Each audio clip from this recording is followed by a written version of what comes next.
طار القصيد يحاكي الهوى رياح السموم وكف الغيوم আল্লাহ তাআলা পবিত্র কোরআনে কারিমে ইরশাদ করেন, হে ঈমানদারগণ, তোমরা আল্লাহ ও রাসূলের ডাকে সাড়া দাও যখন তিনি তোমাদেরকে তোমাদের জীবন সঞ্চারক বস্তুর দিকে আহ্বান করেন। আর জেনে রেখো, আল্লাহ মানুষ ও তার অন্তরের মাঝামাঝি অন্তরায় হয়ে যান। বস্তুত তোমাদের সকলকে তার নিকট সমবেত করা হবে।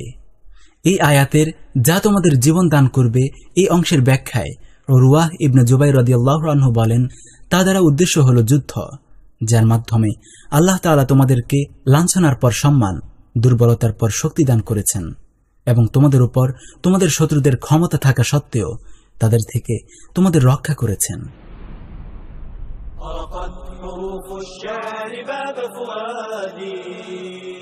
وقصائدي تاقت إلى إنشادي أيقظت قلبي من سبات تخاذلي ونفضت عن عيني غبار رقادي মুসলিম উম্মাহর ওপর অত্যাচারের ঝঞ্ঝা বিক্ষুব্ধ ঝড়ো হওয়া সত্ত্বেও মুসলিম জাতি সর্বদা মাথা তুলে দাঁড়িয়েছে। শেষ অবধি মুসলিম উম্মাহর জন্যই আল্লাহ তাআলা মহিমা ও দ্বীনের শ্রেষ্ঠত্ব নির্ধারণ করেছেন এবং পৃথিবীতে তাদের বিজয় ও খেলাফতের ওয়াদা করেছেন।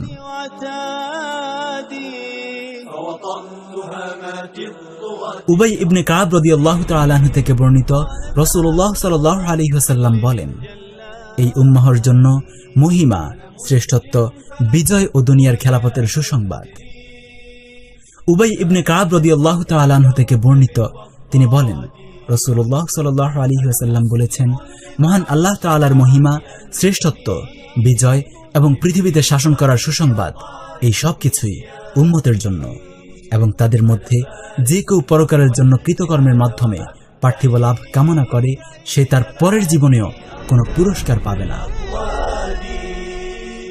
عني سل الجوزاء تخبرك الذي تبغي وتروي رواية الأمجاد بمداد إيمان। আর আল্লাহ সুবহানাহু ওয়া তাআলা তার অসীম করুণায় প্রত্যেক যুগে এমন কাউকে পাঠান যিনি ইসলামের শিক্ষাকে পুনরুজ্জীবিত করেন এবং অতীত ইতিহাস ও গৌরব স্মরণ করিয়ে দিয়ে উম্মাহকে নতুনভাবে উদ্দীপিত করেন।